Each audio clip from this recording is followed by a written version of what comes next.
Live from Utah's Wasatch Front, the pulse of the Mountain West, where the issues that shape your life meet the truth that sets you free. Across Utah, across the Republic, and around the world, welcome. I'm Trent Christensen, and this is KMMU. KMMU and Main Street Media stream live wherever you enjoy your streaming. We broadcast live on YouTube, Rumble, X, and on our website, kmmu.org. Now please join our host, John Twitchell. This is Let's Talk Utah's Talk with John.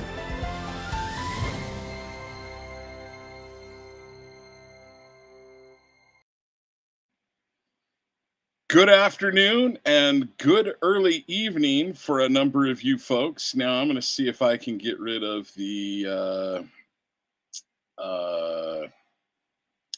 what just played. We don't have my producer here and he knows how to do it. So that may not happen. So folks, don't worry. We can get everything else done. This is Talk with John here on KMMU.org, Main Street Media, Utah. Looking forward to being with you for the next roughly 2 hours. I'm going to be introducing my guest momentarily.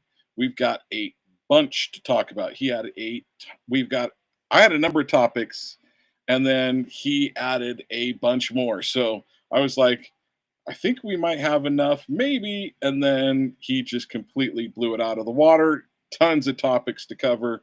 I don't know that we'll be able to get to them all. So looking forward to bringing him on. But first, I wanted to get this show off to a proper start. And that is by giving out the show prayer and the show mantra. Now, folks, like I said, I must admit, I'm not perfect. I'm a sinner. And with God's grace, hopefully I can get back to him. But the bottom line when it comes to doing this show, my goal is to make sure that it's with him in mind. So I hope my show is a gift back to my forefathers, the founding fathers, and may it be an acceptable token to our Father above. Then the show mantra: where there is liberty, there is the Spirit of Christ. Where the Spirit of Christ is, there will be liberty. And the greater the Spirit of Christ, the greater liberty will be. All right. Now, let's bring on my guest, Michael Letts of Invest USA.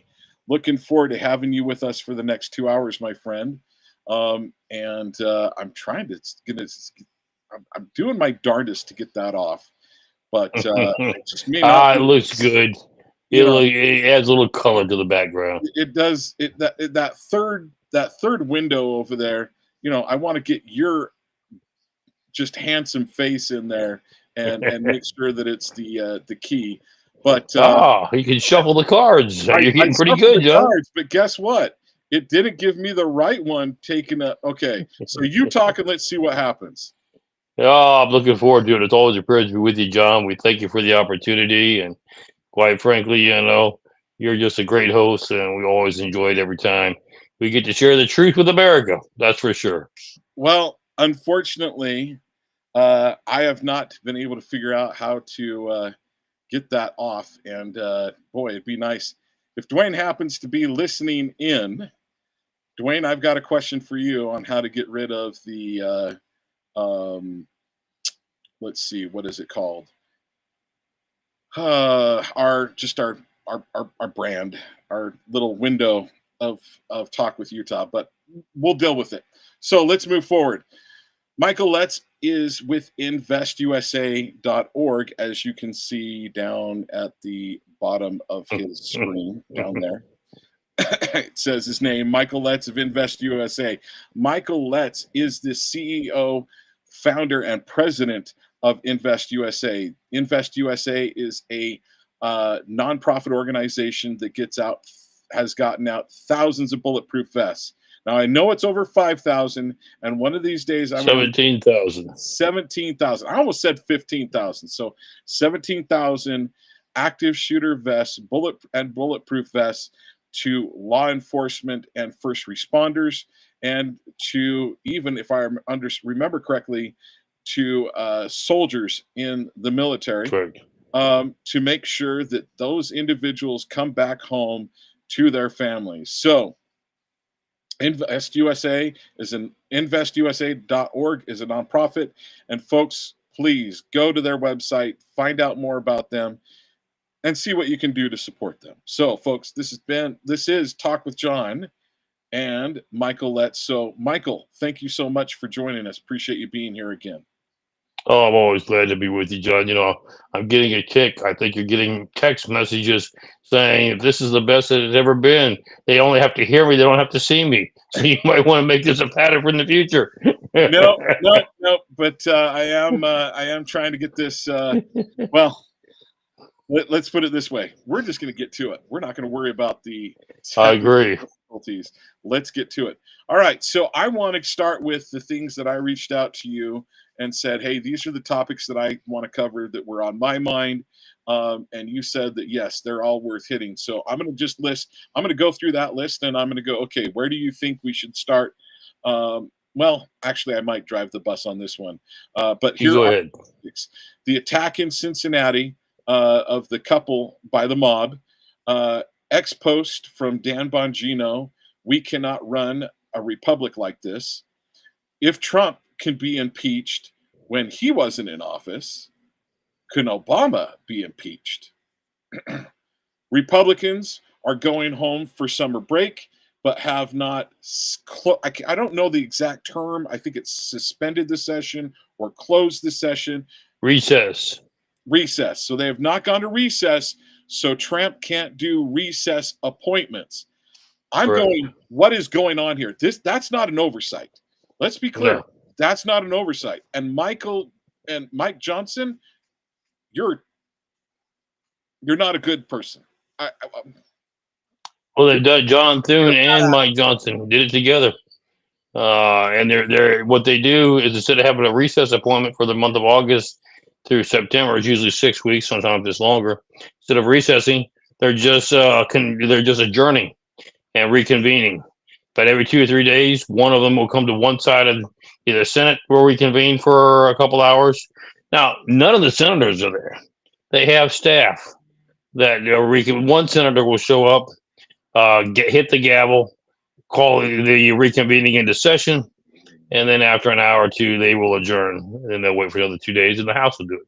And that's how they're going to operate for the next 6 weeks. Isn't that how some nefarious things have happened in the past? Isn't that kind of like how we got the I forget which amendment it was, but it was the one that allowed the Federal Reserve.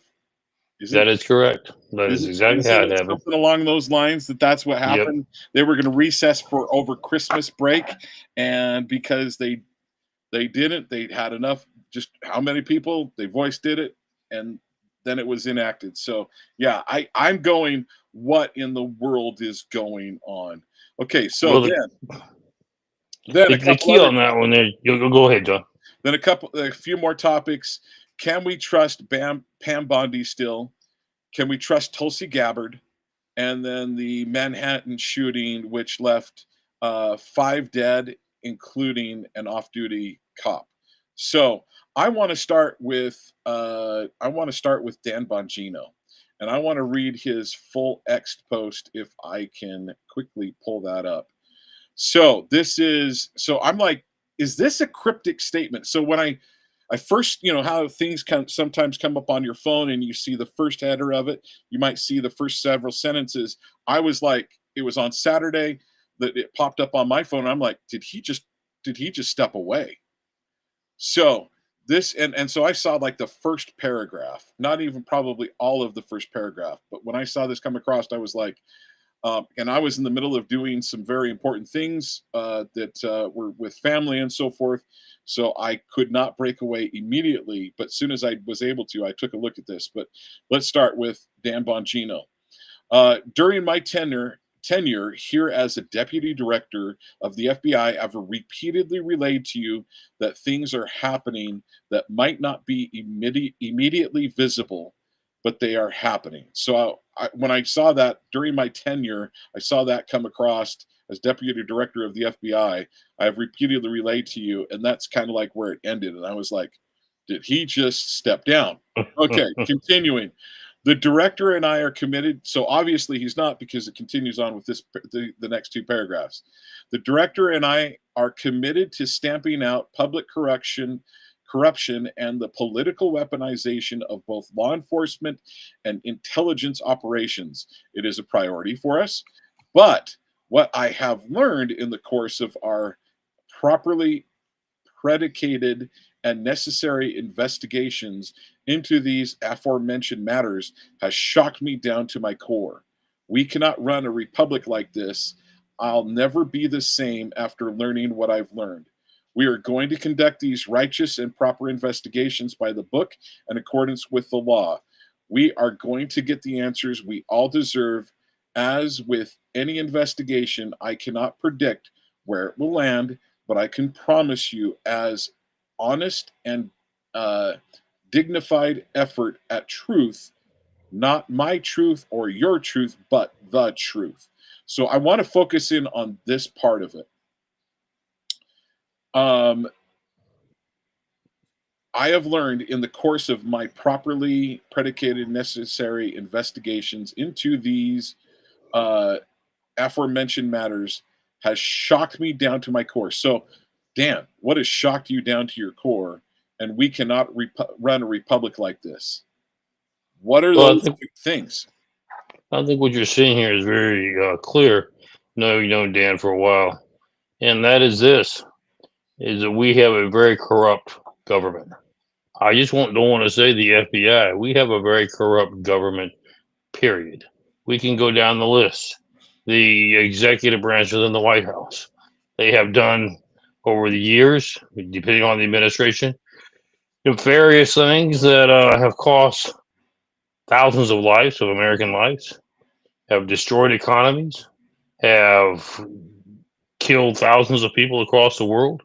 And quite frankly, it is disgusting to think that America would participate in such activities. That's on the executive branch. When you take a look over in within the executive branch, the Department of Justice, the FBI, the CIA. At one point in time, these agencies were considered the premier agency within their specialty. The FBI, law enforcement, Department of Justice being prosecution, CIA being intelligence gathering.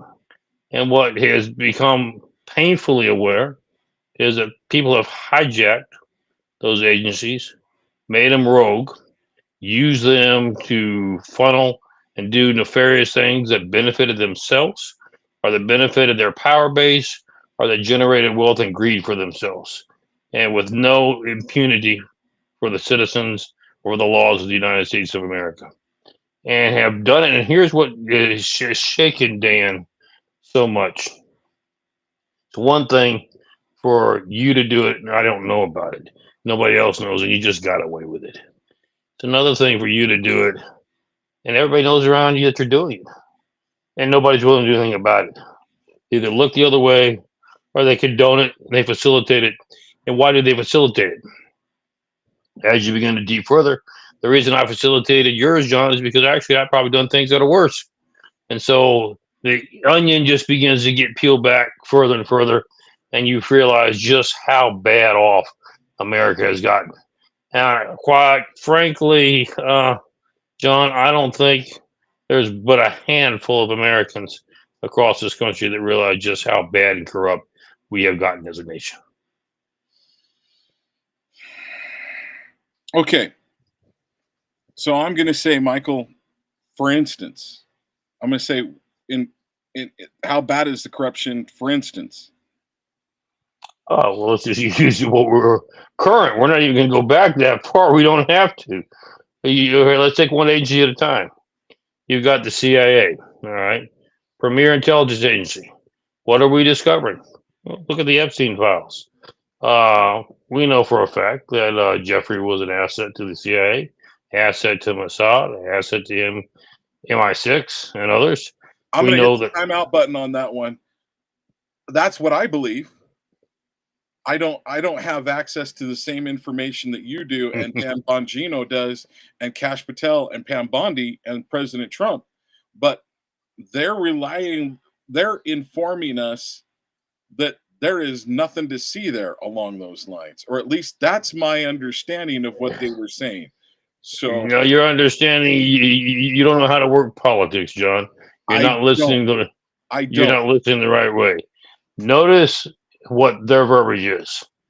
He was never an agent of, or he was never an employee of. First of all, Right. the CIA Actually, doesn't. I think I pointed that out the last time we talked. So I just wanted you Yeah, to restate that. the CIA doesn't use the word employee. Okay, we use assets, and we don't use the word agent. We use assets, and asset can mean a variety of things: volunteer, paid, not paid, full time, part time. Asset covers the realm of things. Everybody's an asset, quite frankly. So yes, the CIA, it was involved with Epstein, and not just Epstein. We're just using that as one example. Go back into the Vietnam days. We have it documented. It's in the files. MK Ultra. You want to use the drug running that was done from Vietnam, from Thailand, Bangladesh, and others, bringing drugs back, heroin back in coffins of American soldiers that were being transported back, and using that money, putting those drugs out on the street. Did that money go to the U.S. Treasury? Oh, no, no, no, no, no, no. There are plenty of offshore accounts where all that money's been stored for years and years, and probably has accumulated to more than what we have in our U.S. Treasury now. So you begin to see these kind of things. That's just CIA. Wow. That okay. F, go More ahead, than what's in our U.S. Treasury right now. Did I understand that John. correctly? You would not. Where do you think gold disappears to sometimes? It is amazing when it all comes out. I will give you a quote. George W. Bush made this comment off the record. He didn't realize the mic was on. He said, if the American people ever discover what its government has done to them, you won't make it to the door. And quite frankly, it's tenfold worse than anything that you could imagine. And we're just talking about the intelligence community. Governments that we have overthrown. We had no business in overthrowing. You take a look at Libya, Omar Gaddafi, a horrible man. No, Gaddafi was actually doing a great thing for his people. They were one of the richest countries in the Middle East. They were instituting technology and betterment for life for their citizens. So what happened to them? They got in the way of Hillary helping move arms through Benghazi. And because of that, he became a liability instead of an asset. So what did we do? We got the CIA to make sure that that regime fell. They worked behind the scenes, put people in place, brought arms in place that needed to be done to topple the government. And that's just one small illustration. Happens all the time. That's just the intelligence community. Let's take a look at the law enforcement community. FBI, premier law enforcement agency in the world. Okay. Now what do we discover? They actually falsified records for FISA. They took your report, John, that you signed off on and went back in and changed it without your knowledge. Didn't change your signature and How changed it and often does used it that to get happen? How often do you think that happens? a lot more than we ever care to realize. I'm just giving you a couple examples right up front. I mean, Mar-a-Lago, FISA, um, so many other court issues that have been done with the Bureau. So much to the point. Now, let's talk about this a minute. I think it's on our list with Epstein.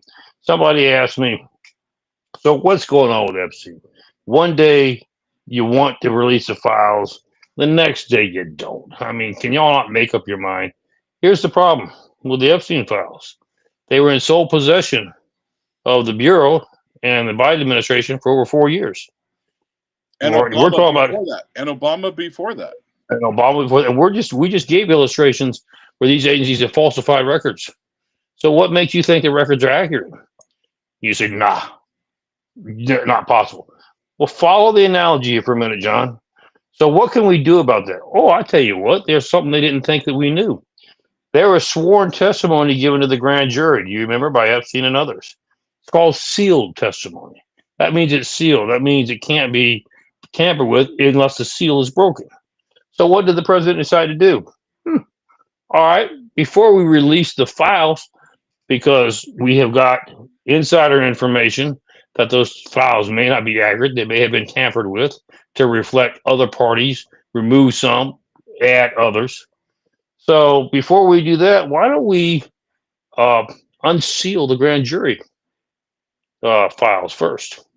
Then we'll take the FBI files, everything we've got, unseal it. And then just to really make matters interesting, let's go ahead and let Ms. Maxwell testify and get that recorded. Because remember, she was never afforded that opportunity when she was sentenced to 20 years. And get all three together and see if they all agree. I bet you're going to find out they don't. And then who altered what? So now what has happened? Suddenly, activist judges, nope, we're not going to reveal the grand jury testimony. Suddenly, the call to from Congress, from the Democratic members of Congress, I want those files released, has now gone quiet because you just uncovered another scam that they're attempting to do on the American people. Well, So you see, I don't think they want it to be released because I think they're afraid what's in it. That oh, there's no question. Everybody knows that. I love Donald Trump's statement of, I never went to the island. What about Bill Clinton 28 times? Right. And I'm going to say, well, okay. So I'm going to let you continue, and then I'm going to hit a few points when it comes to Epstein. So you see how corrupt. And this is just recently. Let's go back to where it really started becoming obvious. Yeah, the assassination of a president, JFK. Do you still know what really happened? Has all the files actually come out? Or they come out piece by piece?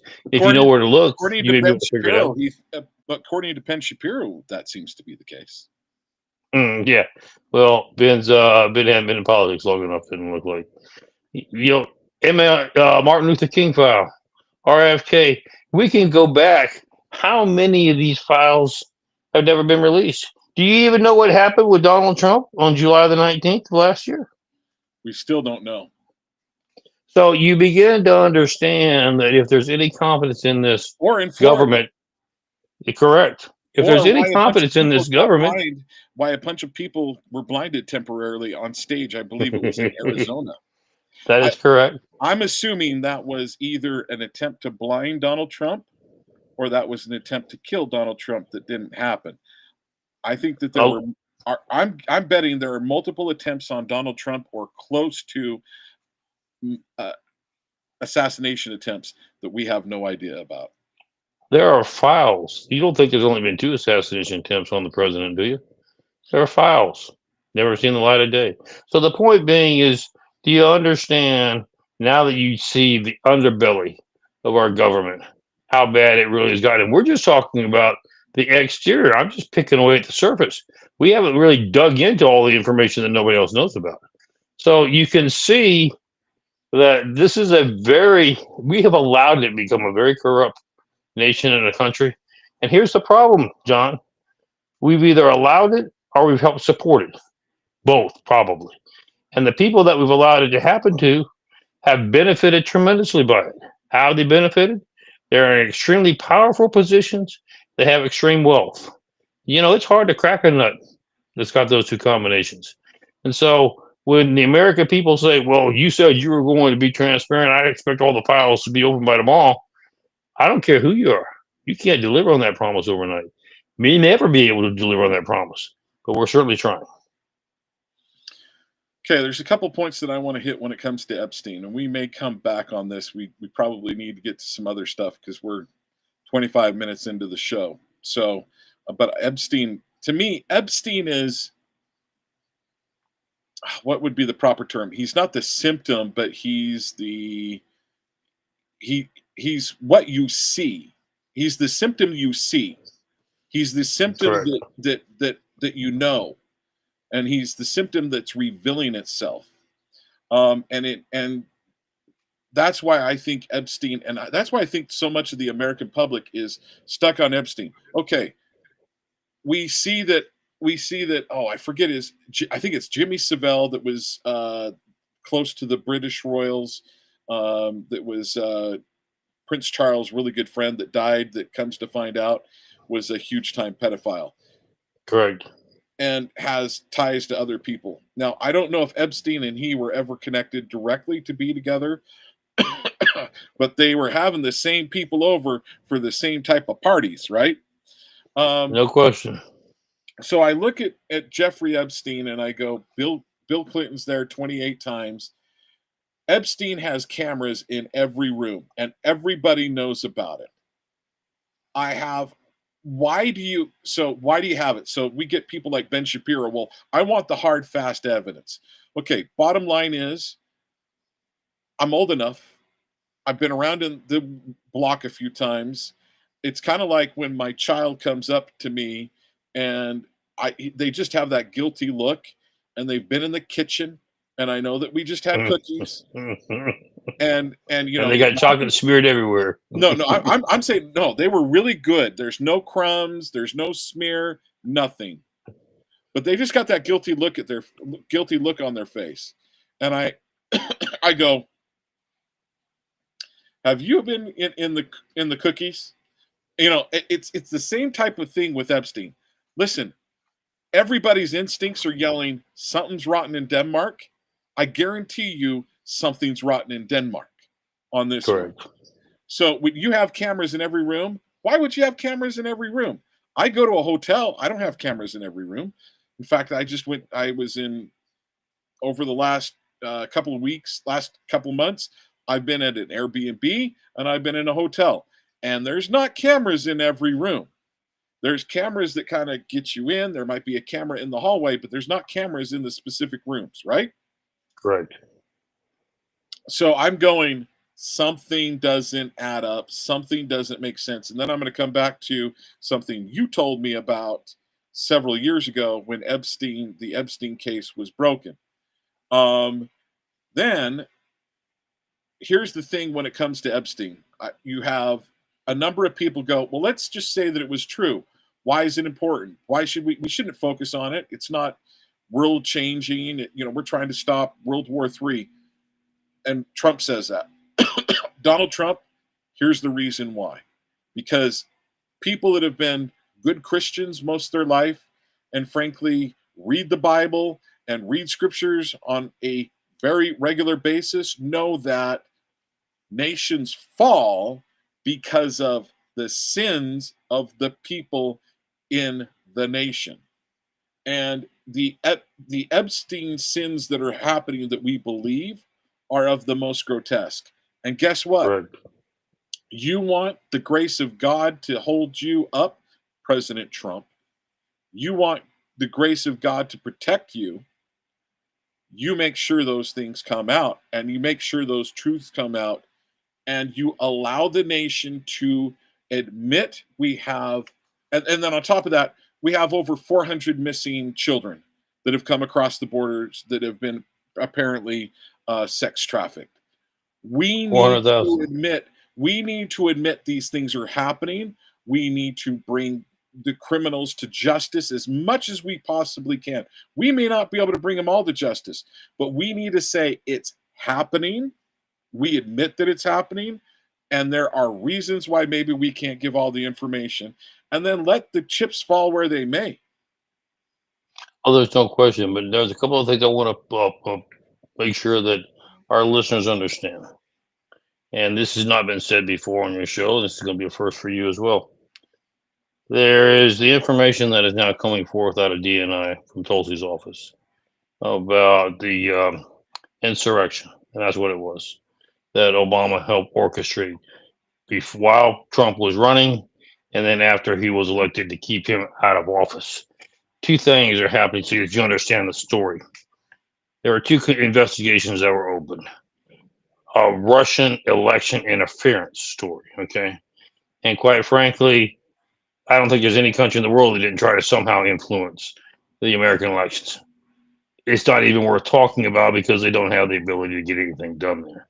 But that's what they were doing. Oh, yes, there was they tried to do some interference. If you look at the final report, there's no consequence. It had absolutely nothing to do with anything. That was a cover for the second part. The second part was the use of the office of the presidency under Barack Obama and coordinated with the vice president, Joe Biden, who is director of the CIA, John Brennan, who's director of NIA, James Clapper, who's director of the FBI, James Comey, who's national security advisor, Susan Rice. And I'm just giving you a few. The list goes on further, to corroborate use all of their resources to create to build, to create a narrative, a story with evidence, created, manufactured evidence that Donald Trump was in collusion with Russia and was either a spy or in some form or fashion receiving money, kickbacks, etc., to run for the presidency. Why is that important? Let's just assume that had been true. He would have been impeached. Who was possibly a spy? They actually were trying to convince you that Donald Trump was a spy for Russia. So why were they trying to do all that? Because again, like I said, let's just assume it were true. Automatically, that'd be sedation, and he would immediately be charged with treason of a high and aggravated nature. He would have immediately been removed from office. End of the problem, right? He's gone now. He's no longer the president. And Mike Pence and all were very well aware that this was going underway. Did they try to do anything to stop it? Oh, no, that puts him at the top of the pecking list. Get rid of Trump, I get to assume the office. So they were assisting by just basically watching and not saying anything, okay? So it was a big conspiracy in putting it all together. That's important. Now, what's that have to do with what we were just previously talking about? One of the things you'll notice in some of the stuff that's coming out is Obama's connection with Epstein. That is materializing through the DNI information. Now, you are dropping a bombshell. This is the first time I've heard Obama and Epstein mentioned in the same paragraph. Possibility. It's been done quite a few times before, but nobody wanted to tell you that the mainstream media is not picking up on it. Now, here's what's important to make it about this statement I just said. If there is relation between the two investigations, I cannot afford to give too much information on the one without compromising the other. Okay. So I'm just telling America through you that there are more issues that are there than what meet the eye. Okay. Something I also want to throw out, something that I forgot to mention, it slipped my mind for a moment. This is something that you shared with me years ago, I believe when Epstein was arrested, or at least about his arrest. I should go back and look and see when I first started having you on. I can't remember how long ago. It's been a while. It's been a long time.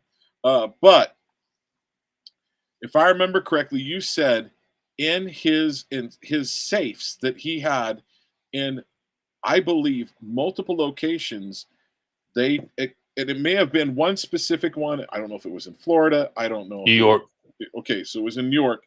They went in and took pictures of what was in it, but they had to get a warrant to get it, and they disappeared and came back days later, and it was gone. Nothing was there. That is correct. What happened there? Part of everything that we're talking about, there's more than one investigation going on. Now let's talk about just for backup information about Obama. Virginia Godfrey, who you remember supposedly committed suicide. Of course, she said, if they're telling you I committed suicide, don't believe it, I did not, has openly said in her testimony that many, many young boys were brought to Barack Obama. That's not the only one. There are other victims who mentioned the same testimony. Why do you think they want to keep the grand jury testimonies sealed with the activist judges that don't want that to come out? They want to keep that sealed. They don't want that. Now they're suddenly backing off. They're trying to take an approach. Maybe Trump's right. You got to understand, is Trump telling you we're not going to investigate anymore? The Epstein issue is over? Or is he saying, we're doing some other things. Let's move over here and look what we've got here, to try to deflect attention while another investigation is unpanning and underway. Well, so you got to make sure that you play the. No, I'm going to tell you, it was like that was the ultimate. Hey, look over there. The little child goes, look and see what my brother's doing, and we go, I need to look at what you're doing. So correct. I will agree very wholeheartedly that it was handled. It could have been handled very much more effectively. It was the Streisand effect, is what it caused. Yes, it did. But you see, when you begin to add all these together, no, we are now bringing down a major operation. These referrals have gone over to the Department of Justice, who has put together a strike force with the department, with the FBI, Department of Justice, and other intelligence agencies to validate the information that has now come out, because that information is documented. And as it gets validated, it's going to be referred for criminal indictments, and you're going to be seeing those forthcoming. Well, I hope that we see some things start happening, and I'm willing to give this a little bit more time. But I had you joined me on a network that I was on, not on the K Talk Radio, but another network. And on Saturdays, I had a show there for a while.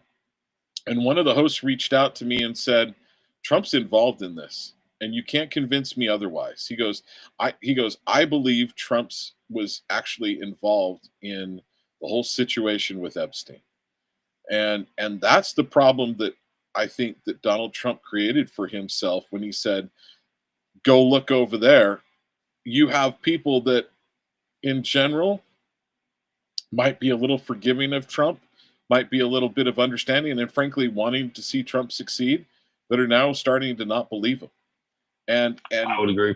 And that's the problem, that the can of worms that he opened for himself in that. Okay, so let's hit. Boy, there's so many other topics. We've already talked a little bit about the summer break. Let's hit that again real quick. The Republicans, I think, are doing Donald Trump no favor.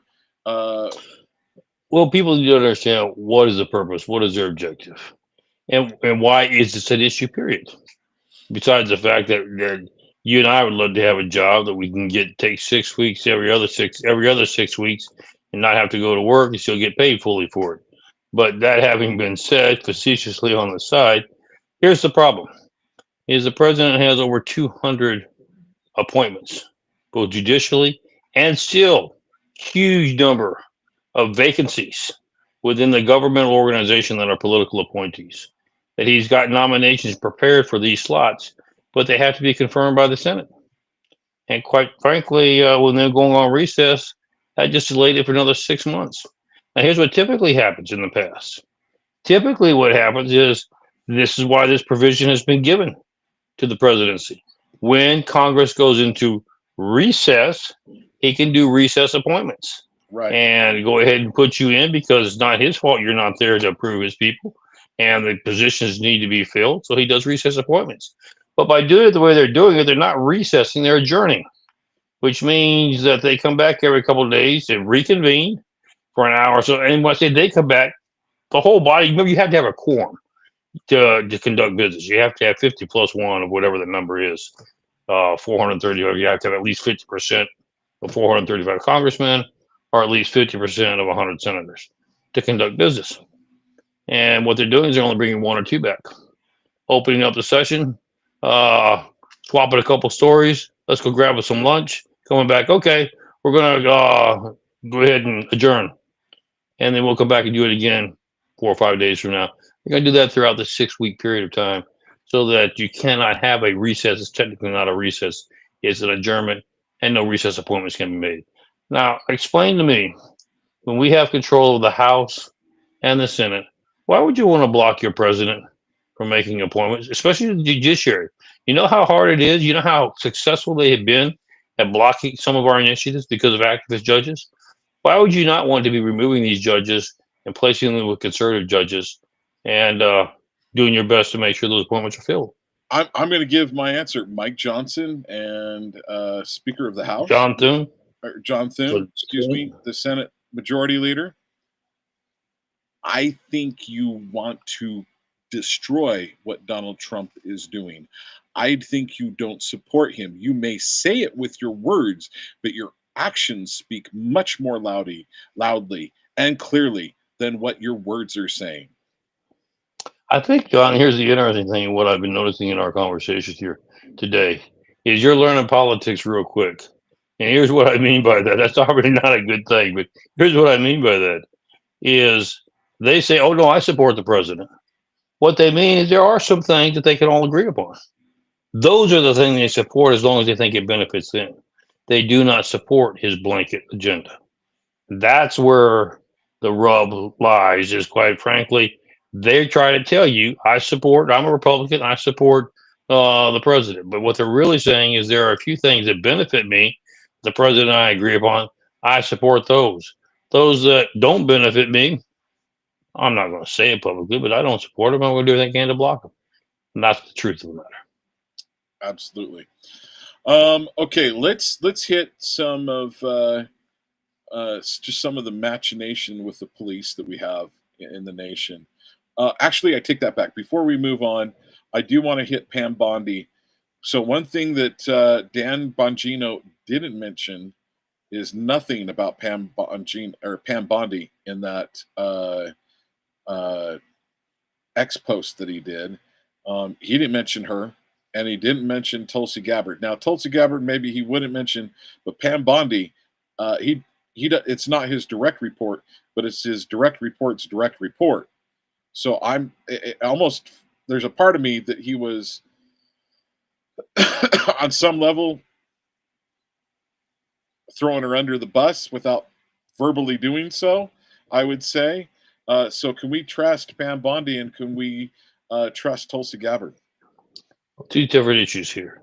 Tulsi Gabbard has no enforcement powers. Okay. So there's no need for him to engage. Also, she can't do anything. The only she can do is the director of DNA uncover buried files and records in the intelligence community, just like what's going on with Obama when we talk about Russiagate. She has now found the handwritten notes of John Brennan in these meetings when he wrote out Obama approved this or that or the other. So we have exactly now the evidence that we need that there was an insurrection that was being played. So she's brilliant on that. Yes, we can trust Tulsi. She's doing a fantastic job of pulling out information. But remember what she gets and what does she do with it? She has to refer it to the AG's office, the Attorney General's office, and put a little note on there, referring this to your office to investigate and criminally prosecute if there's any violation of the law. Now, once she's done that, it's out of her hands. What you'll notice is that is why, first of all, that's why Dan didn't mention Tulsi, because she doesn't have any enforcement powers.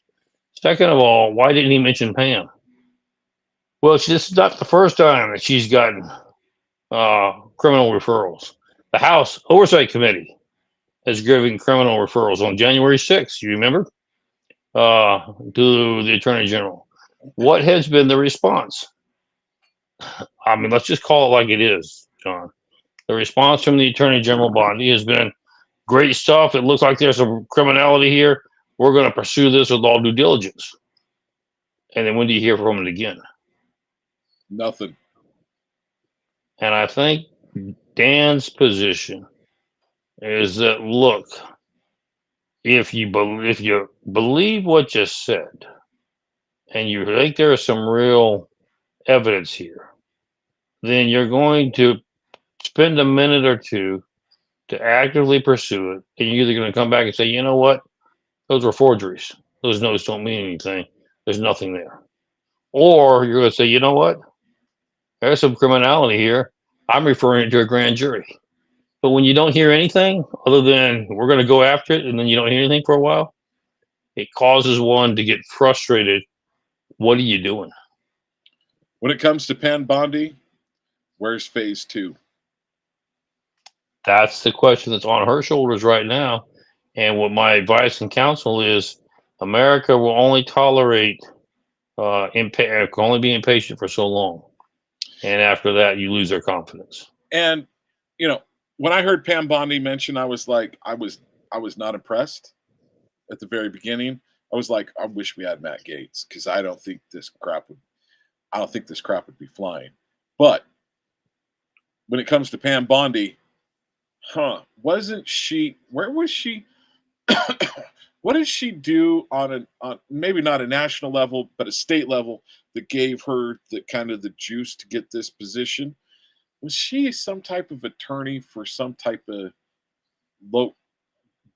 governmental group? What was it? Was it Attorney General of Florida? That is correct. Huh? Who happened to be in Florida that was doing some pretty nefarious stuff that she probably should have gotten some information on and probably should have taken to court? Could it have been Epstein? There's no question. All that's fair game, fair play. Now let me do the flip side because I want to be Okay, fair on your please do. show. Please do. Let's try. Here's a food food Food for for thought. thought. Okay, Got it. and I'll let you kind of and your listeners kind of munch on a little while and see what kind of appetite you get with it. The attorney general has jurisdiction over um, our current judicial system. What I mean by that is they can appoint and prosecute within the jurisdictions in which crimes occur. Okay, so let's just take Barack Obama. Uh, Anything that would have happened there would have been in D.C. So she would have to impanel a grand jury to try to get an indictment and then try it in D.C.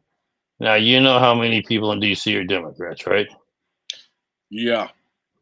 95%. So do you think the possibility of being successful is high or low? Oh, I would say it's Zill. So now there's a provision that allows for the appointment of what we call a special counsel. The president can request it. The attorney general has to approve it. A special counsel can be appointed or recommended by the attorney general, appointed by the president, who has ultimate jurisdiction anywhere in the country. They can take, we'll use Barack Obama, and say, you know what, I'm going to transfer that jurisdiction to Florida. We're going to try it in Florida. We're going to get a grand jury in Florida, and we're going to see what outcome we get in Florida. And you think you got a better chance of getting a fair trial? When I talk about fair, I'm talking for the American public to really analyze and really investigate what's going on in Florida or in DC. Definitely in Florida. So, is there the possibility that somebody else is being prepared for a special grand jury appointment, and that is why there's been silence? Well, since you're bringing it up, I'm sure hoping that's the case. So, my point that I'm making is, folks, there's always more than one side of a coin. And so, no, I'm not trying to excuse behavior that I believe is a lack of communication. Quite frankly, I think there should be more transparency. More, hey, I've got it. We're reviewing it. This would be better off with a special counsel. And that's what we're looking at it for. Instead of trying to be quiet, I do get from a law enforcement standpoint that sometimes you're careful what you disclose because you're still having things under investigation. You don't want to tip your hand too early. So it's a fine balance, and sometimes people use that fine balance to buy time and do nothing. And we've seen that happen all too often in the past. So you're in a position, John, to where Especially, which one do you believe? and here's the thing, Michael. I'm going to say, especially when it comes to things that the typical conservative, the typical MAGA, supporter wants to see have happened.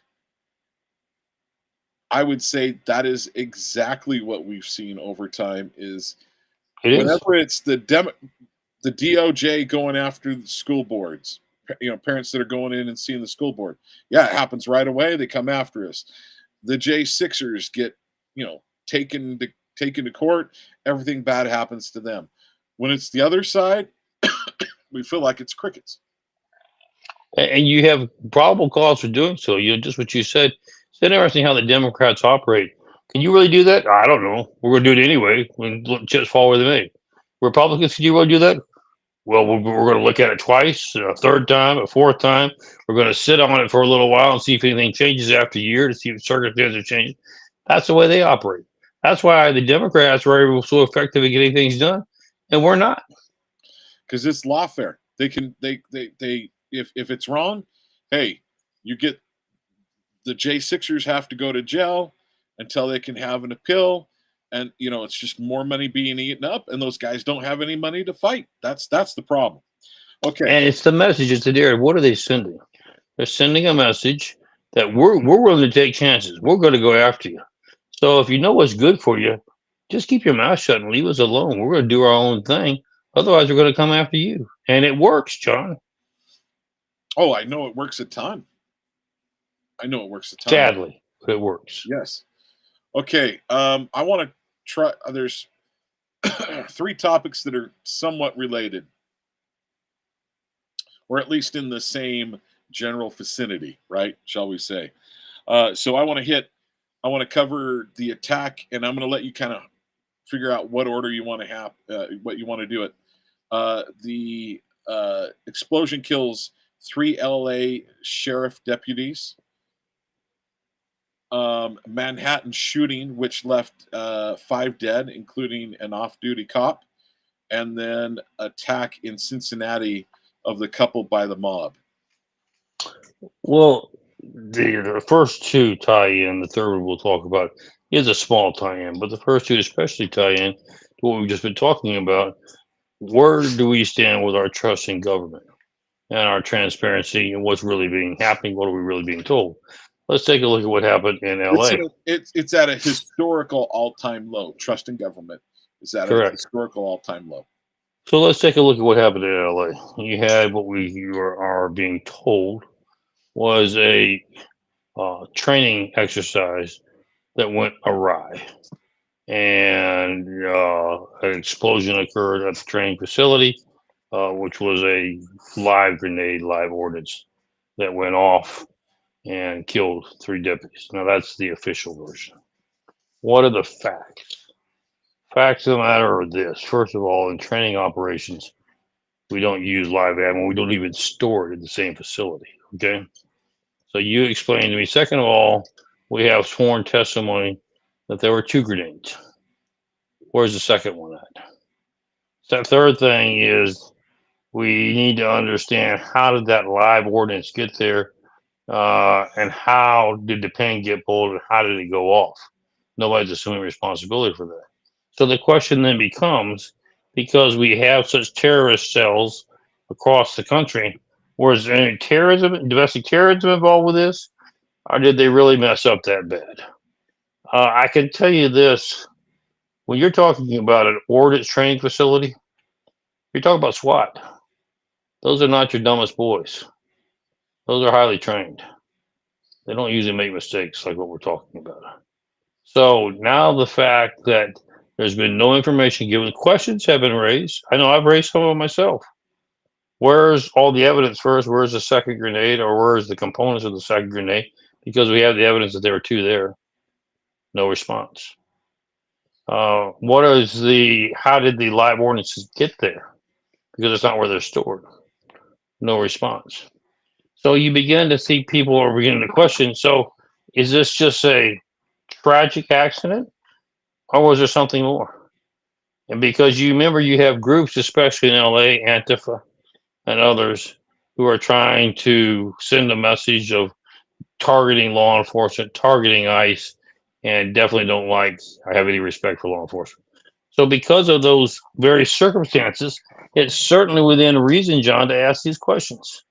And when you don't get an answer, what do you think people are going to say? And here's the answer that you're going to get. I don't know. Well, we'll check it into it. We'll get back with you. Months go by. I understand it takes you an afternoon to get back to you until the next day, but months go by. You can't tell me any updates, any response. It leads to an issue. You go into what happened in New York. Now, what happened yesterday? You had an individual who drove from Las Vegas to Manhattan. He had a note. The note was found. You don't know if it was his note or it was put on it. The note says, because I have neurological damage. Don't even know if that's true or not, but I had neurological damage during my days of playing football. He said, oh, wow, give me his name. He must have been some NFL superstar. He didn't even play college ball. Right. He simply played high school, okay? So explain to me why you're going to blame the NFL for neurological damage when you didn't even play college ball, much less the NFL. But supposedly, he loaded his vehicle, M4, and many other automatic weapons and sidearms, pistols, truckload, full of ammo. Okay, ammo was not an issue. Drove from Vegas, double parked in front of the building. I've been to that building with the NFL there before. Walked across the plaza. Now you see him on the camera.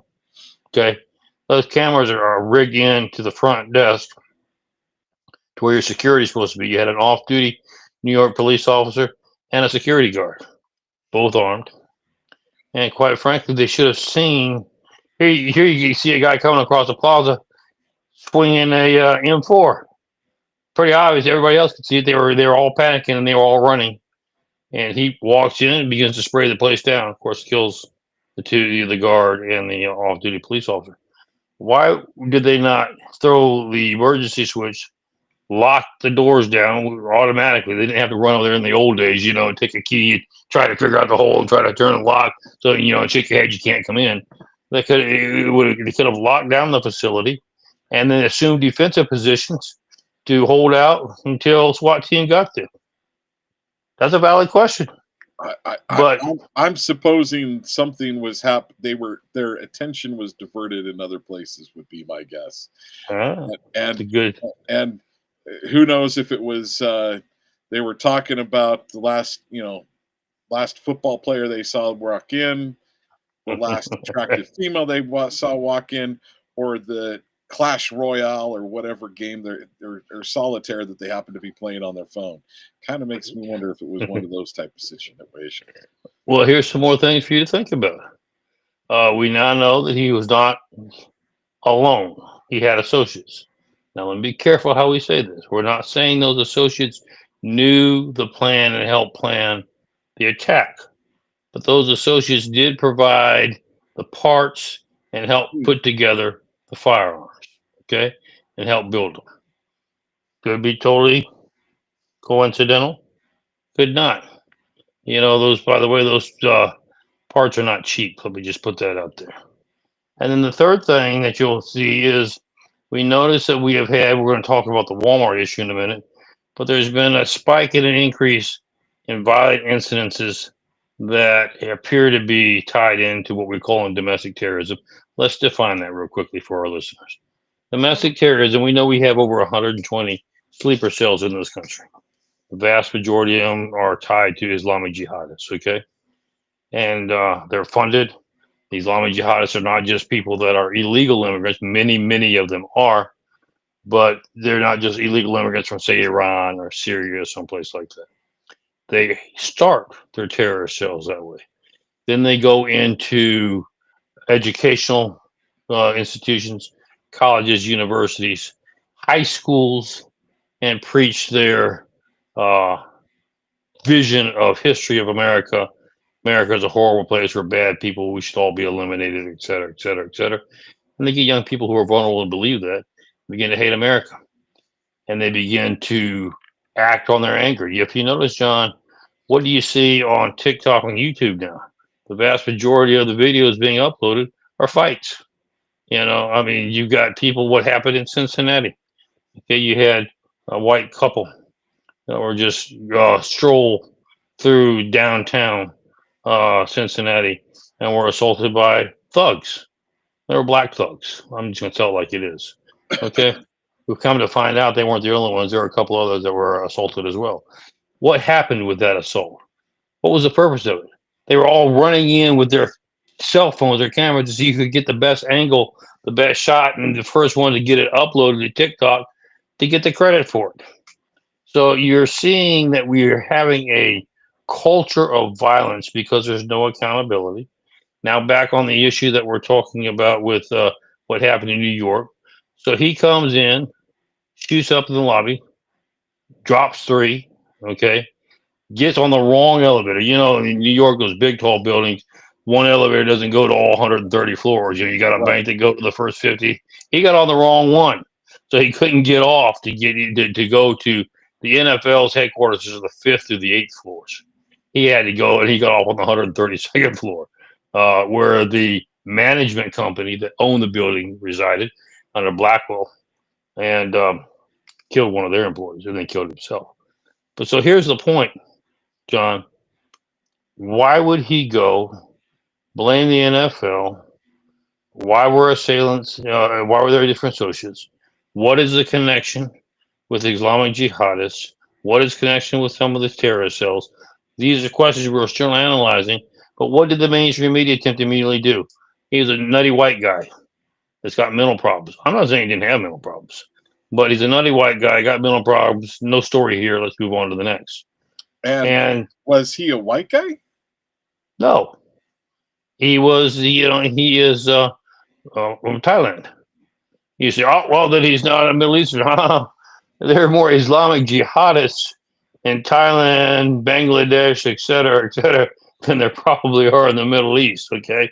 So just because he's not from Libya or from Iran doesn't mean that he's not connected with the Islamic jihadists. And now you take the things that all that we talk about, let's package them all into one. What happened to LA? Do we really know? Is it involved with terrorism? Because we're beginning to see it on the rise now. We're going to see more and more attacks. You hear about them every other day. Is what happened in New York tied in domestic terrorism? Is what happened in Cincinnati? Not saying it's domestic terrorism, but are we creating a culture of rewarding people who are violent and not holding people accountable?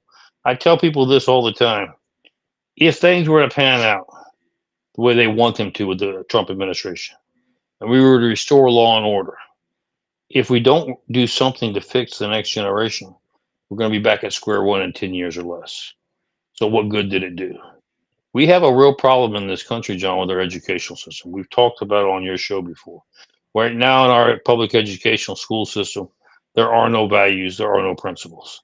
In fact, they're being taught a view of history that America is thugs, racist, I mean, you name it. Anything bad, that's what America is. And then we wonder why our kids are full of hatred towards this country and are willing to be influenced by outside foreign influences when they come in and say, yeah, your country, you ought to be rising up against it. You ought to do something about it. And we begin to see more and more terrorist cells being planted across the country, trying to destroy what you and I hold so dear. I want to hit a little bit about this Cincinnati mob. I don't think you can separate race on this. You can't. And here's the biggest concern that I've had, and this is what I think this has been a constant mantra of mine. What has been done in the black community is what they've wanted to do all throughout America. The goal was back in the 40s was to take down all of America, to bring in communism, and they realized, you know what? There's just too much upward ability to move up from someone being poor to being wealthy. There's too much of an opportunity. There's too much opportunity in America to do that. So we can't divide the classes like they did in Russia, for instance, or in China. But what we have that's much more unique to the United States is we have a multitude of races that have mixed here in the United States, and we have slavery in the past. So they go, well, that's what we want to use. And they have done everything they can. And who's the they? It's the deep state. It's the people that are in the Planned Parenthood. I want to say Margaret Singer, I think is her last. Margaret Singer, I think it's Singer was the founder of Planned Parenthood. Kind of funny that the most babies that are killed in America happen to be black, and they only make up about 13% of the population. Now they'd be roughly 30 some odd percent of the population had they not killed so many of their babies. Correct. But the bottom line is they're doing to the black community what they want to do the rest of America.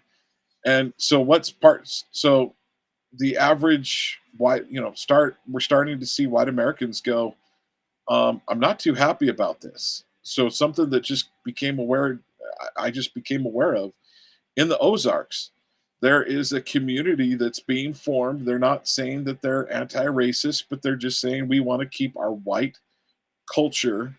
It was, I want to say, on 2020 or 60 Minutes or something along some news station, some news group from one of the big three went out there and did an expose on them, and they're like, listen, we're just trying to keep our people safe, and they happen to be all white, and the only group that gets to go in there, and it's in the Ozarks in Arkansas, the only people that get to go there are white people.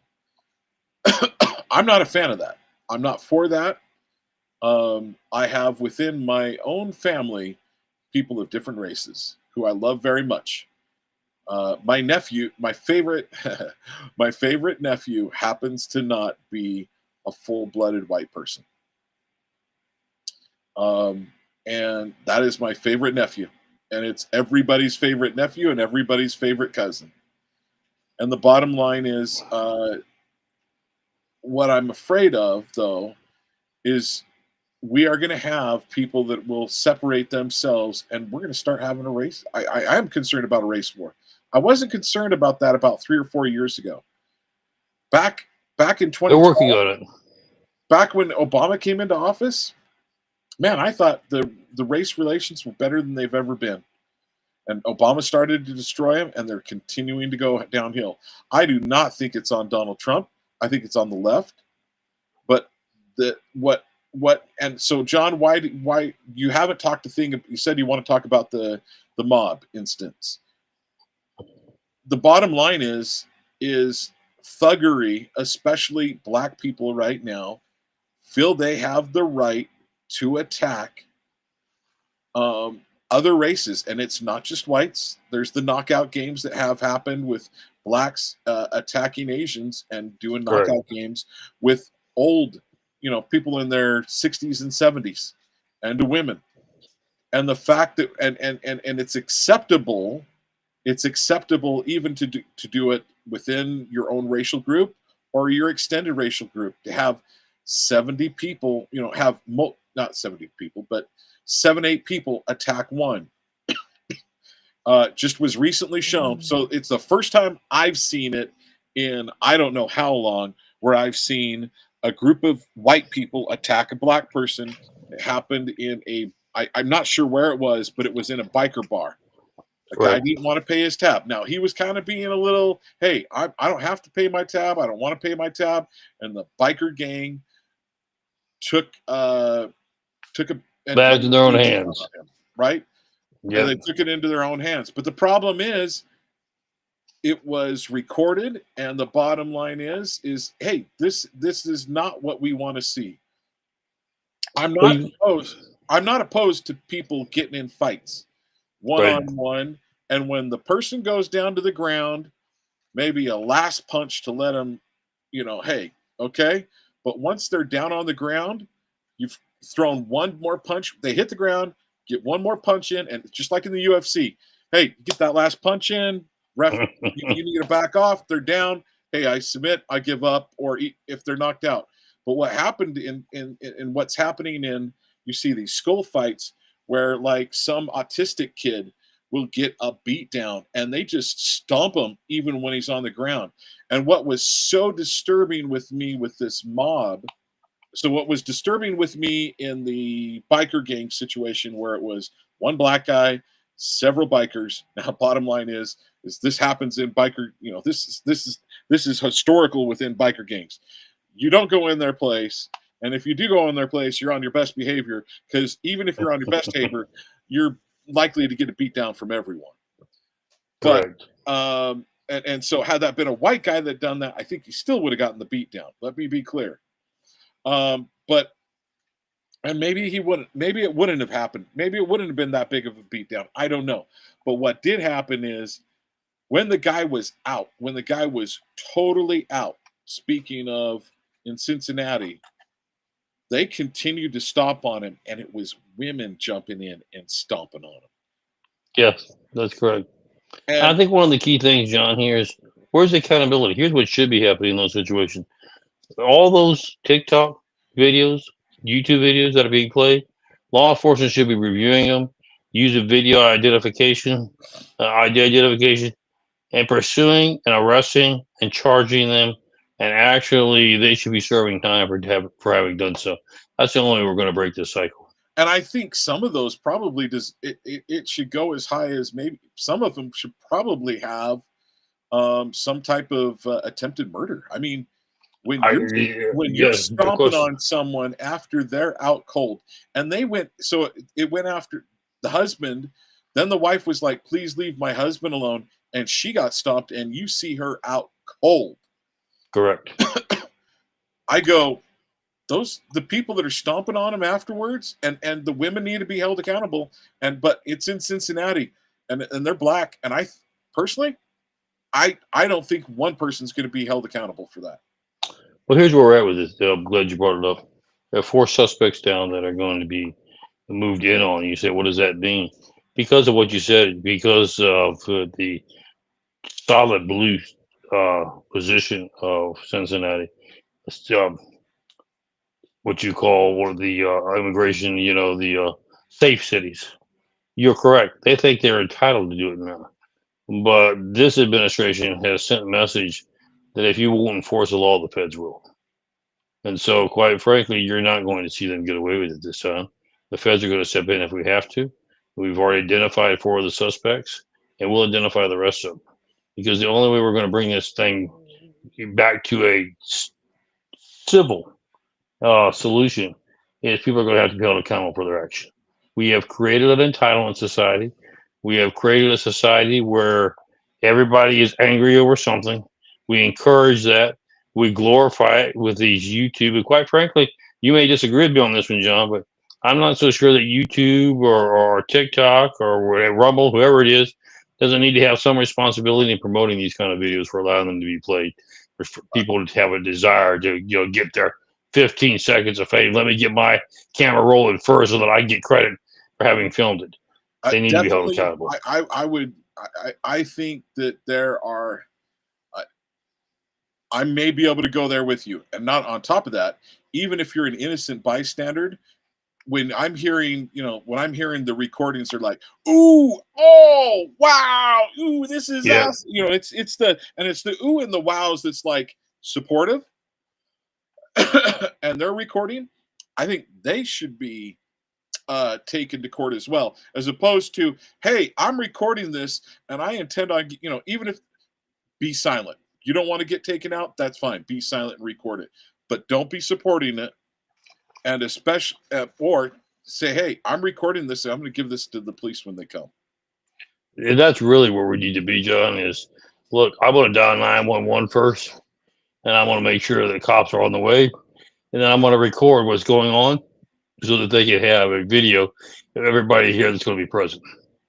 And then we need to make sure from a law enforcement standpoint, we're following up and we're enforcing the law. And just what you said, if you are just observing, but you're encouraging, you basically you are a party to is the word we use. I believe you should maybe get a night or 2 in jail. If you are a participant, if you are the one pounding and assaulting him, you need to take whatever that charge is, and then maybe 5, 10 years in prison for having done so. And I believe that's what needs to be done. You do that for a few times around the country, and this problem will go away very quickly, John. And I'll tell you the people that I have the biggest disappointment in, the number one biggest disappointment in, if the roles were reversed, you would hear black pastors out there supporting, hey, this black kid was beat up by white people. Yep, It exactly. is time for the pastors. It is time for the preachers. It is time for the clergy to stand up and say, this is wrong. We, especially if you call yourself a Christian, we are Christian. We believe in forgiveness. We believe in the other person can repent of their sins. And Jesus Christ took upon all of our sins, including my very ugly sins. But I am hearing nothing from the pastors. I'm hearing nothing from the preachers. I am hearing nothing. And those are the people that bother me the most, even more than the Blue City mayor, the Blue City AG, the blue city, I forget, district attorney, whatever it may be. I am much more disappointed in the clergy for not saying, this is wrong, this won't happen, and we don't do this, and we don't support it. That brings up two more other points, quite frankly, John. And that is, so how are we going to make America safe again? We're taking the administration and we're going to start holding people accountable. But how do we keep it safe for the future? Two other very crucial elements have to come together, be a part, and that is what you just said: the churches.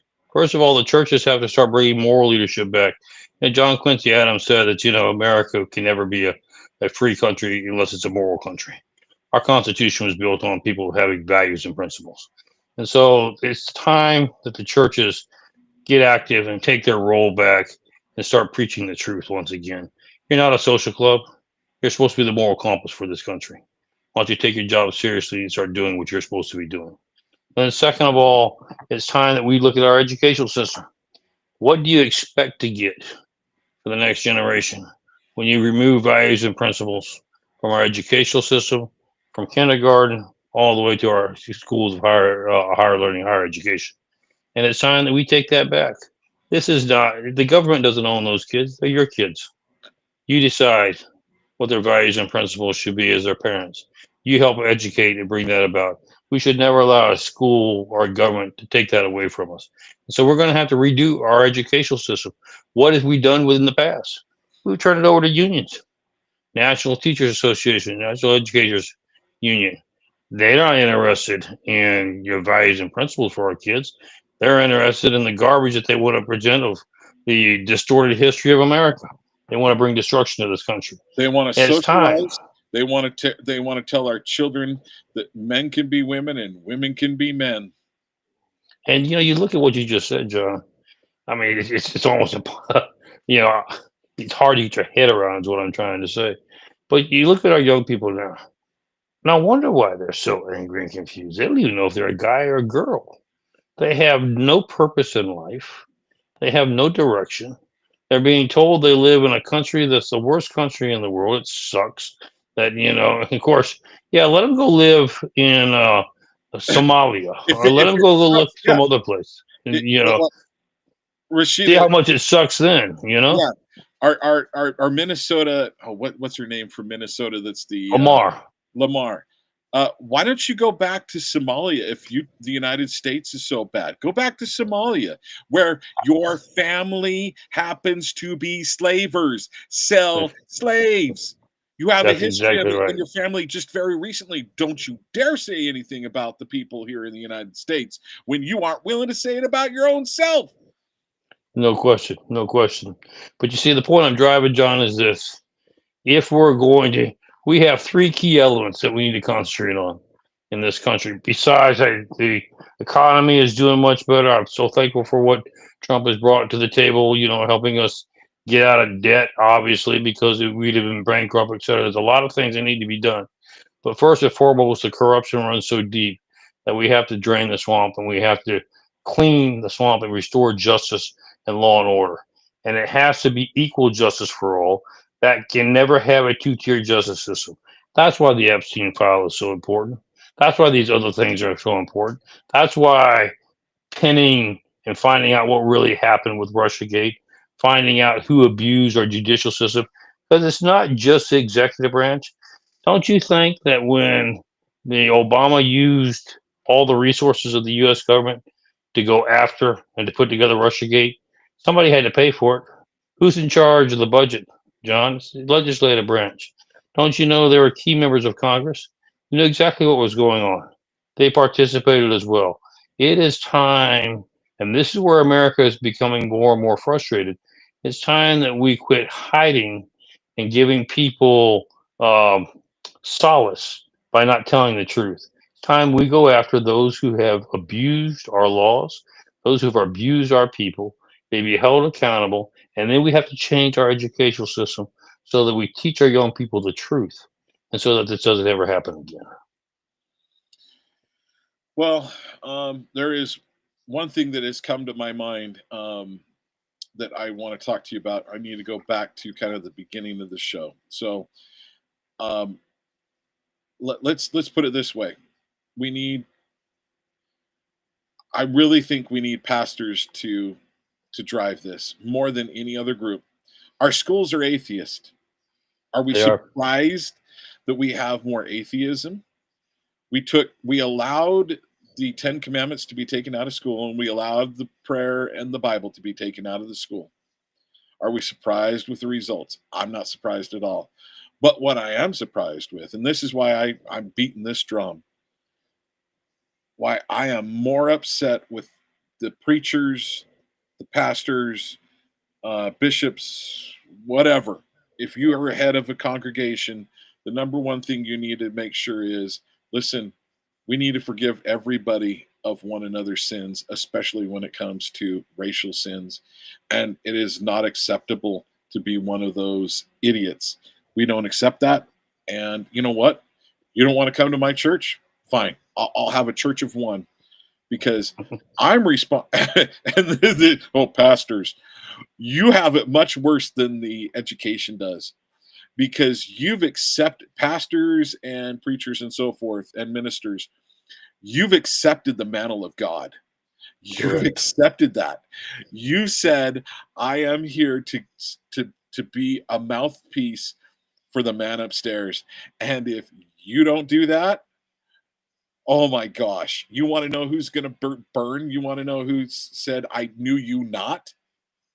I guarantee you're going to be the first ones that's the case. So Well, I'll leave it Scripture at that. tells us that very, adeptly. That in the last days, many will claim that they knew, and God would say, "I never knew you." And quite frankly, that's what that whole passage is talking about. I find it interesting, John. In previous years, decades, we'll go back decades ago, pastors became so concerned about, they got wrapped up into, the grandeur. The bigger the congregation, the more you can pay me, the bigger house I have, the bigger, etc. So how do I get more people to come? Well, let's not talk about anything negative, because that would be offensive, and then might not come back. So let's just say God is love. We love everybody. John Come back and 3. you hear the same. Yeah, come back and I'll tell you the same thing every Sunday you're here. And we forgot to call out and stand for leadership, for principles and values. We agreed with our government, and this is how our government got corrupt, because we allowed outside influences. You don't want to have religion in your schools. Okay, no religion. Everybody can agree on that. But remember, their definition of religion was values and principles. Anything that dealt with faith. The people in our country were thinking, well, Christian you just faith. want to have a Let me be Baptist. clear. Yes, Christian faith. Christian exactly. faith. Muslim faith, Buddhist faith, satanic faith. Oh, we're good with that.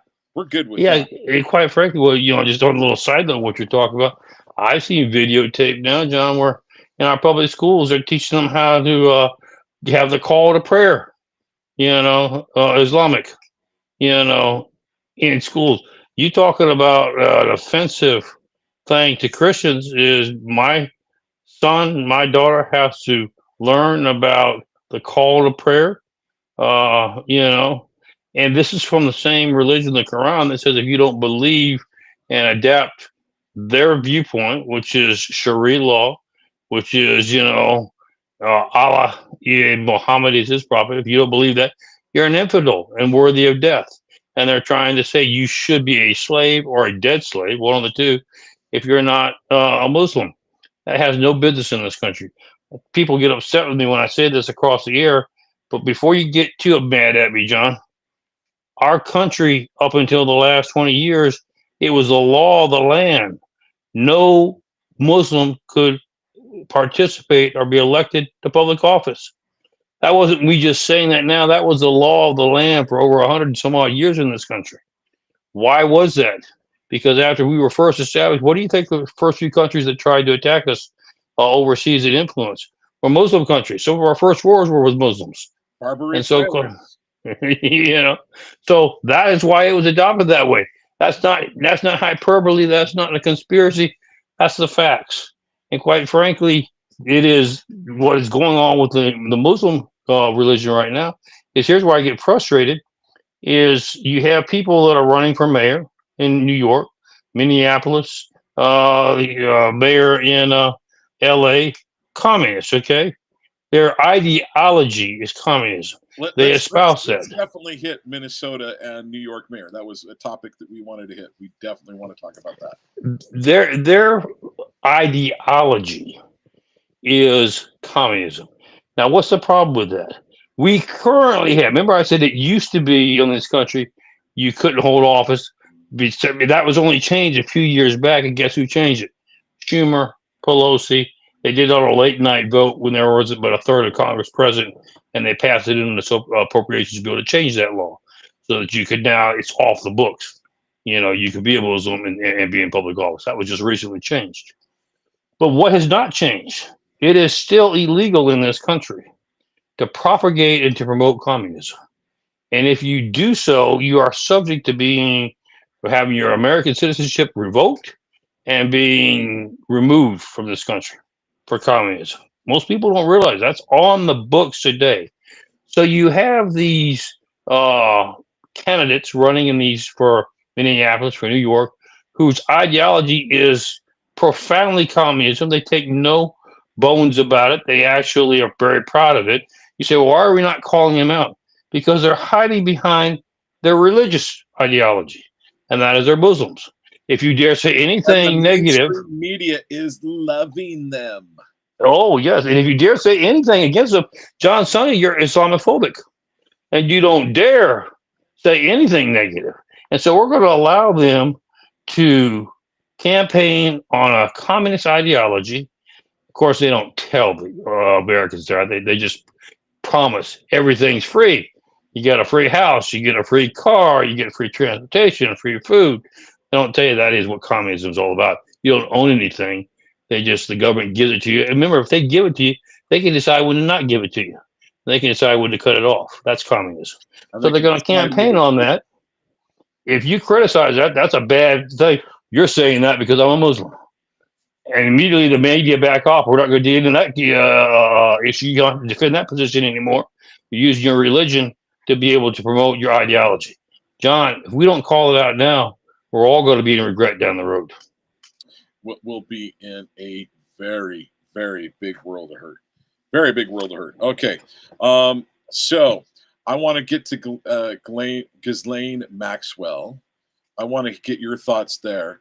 And then I want to answer a couple of I want to answer someone that sent something in. Looks like a few minutes ago. So, Okay. what are your thoughts on Ghislaine Maxwell? Can she be trusted to tell the truth? Well, let's just be objective as much as we can be. She was not given the opportunity to testify. She was convicted as being an associate, received a bigger sentence than Jeffrey ever even thought about, 20 years, and locked away. Now, why was that happening? Because they want the Epstein situation to go away. They don't want to be held accountable. And so put her in a cell somewhere, let her know, you see what happened to Jeffrey? You open your mouth, the same thing can happen to you. End of discussion. She knows she's not going anywhere. Well, look at her age. She's our age, or my age anyway. She's in her mid 60s. And so 20 years, John, you may not even get out to see freedom again. Or if you do, you won't live long thereafter. So she is willing to now testify before Congress and has met with the Deputy Attorney General, Todd Blanche, to say, I was never given the opportunity to testify. Here is my deposition and testimony.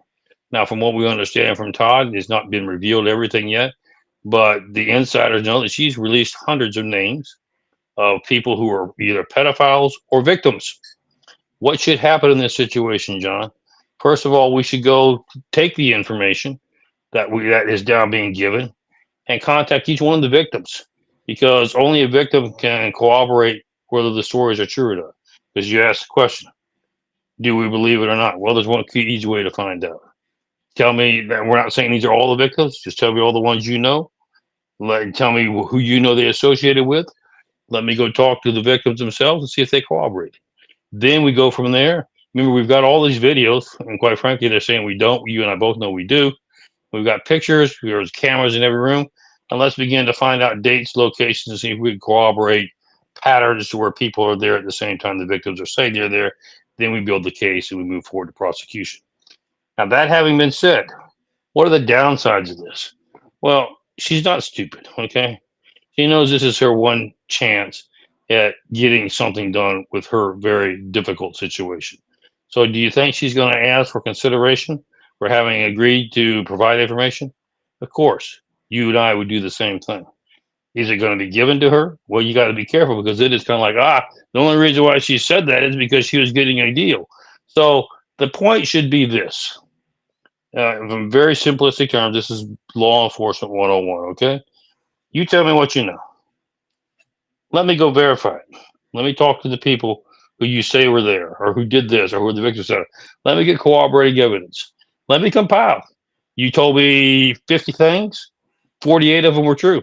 2 of them were not. I think that's worthy of consideration. Is it worthy of consideration of commuting your sentence to where you walk out the door tomorrow? Reducing your sentence? Pardon you? I don't know the answer to that until we see how helpful your information is. But I do think that certainly is worthy. Instead of having people, because you got to look at the other side. Remember, they don't want this to come out. So what are they telling you? Oh, you can't believe a word he's going to say now. He's doing that. He's trying to get off better himself, get off the hook. Yeah, there's probably some truth to that. But there's nothing wrong with gathering additional intel, vetting it, which, quite frankly, John, should have been done 20 or 30 years ago, okay? We shouldn't be building these files as of today when they should have been built 30 years ago. But hey, no time is better than now to have not the truth because the truth will set you free. And on the statute of limitations, quite frankly, special counsel can lift those statute of limitations. And that's where it gets back to what we talked about earlier with some of these other cases that we're looking at, the need for a special counsel. Now that's just one thing. Let's talk about something else real quick that ties in with this, Sean. Special counsel is one thing, okay? Where the jurisdictions deal within our civil courts. There is still the possibility of military tribunals. Because now, let's tie the two cases in together, and you'll begin to see how this whole conversation for the last 2 hours we've had begins to kind of shape together into one clear picture. If the other things we're investigating from Tulsi's office with deal with national security, which they do, when you're talking about an insurrection or you're talking about using the office of the presidency to use the resources to criminalize behavior to remove a president from office, that is national security. National security is qualified as one of the only reasons why military tribunals are convened. If you convene it with a military tribunal, you remove it from civilian jurisdiction. Now, when it's in a military tribunal, whole different set of standards and rules apply, John, and statute of limitations, all that kind of stuff goes out the window. We just deal with, did you violate the military code, and what are the penalties for it? And that's probably where we need to be, John. So let me share with what we had a listener share on chat. Tara Lynn Wells. I wonder if her name is really Tara Lynn, and I wonder if it's really a she. But here it is. This was sent, I believe, at 5:14, so I'm sorry that we're late answering it. I'm assuming she's still on, and hopefully she is, because to me, I'm not understanding it in any way, shape, or form what some of her comments are, but I want to get to them. You guys are always the victim. When you put your hands on someone, you bear the consequences. I don't put my hands on people.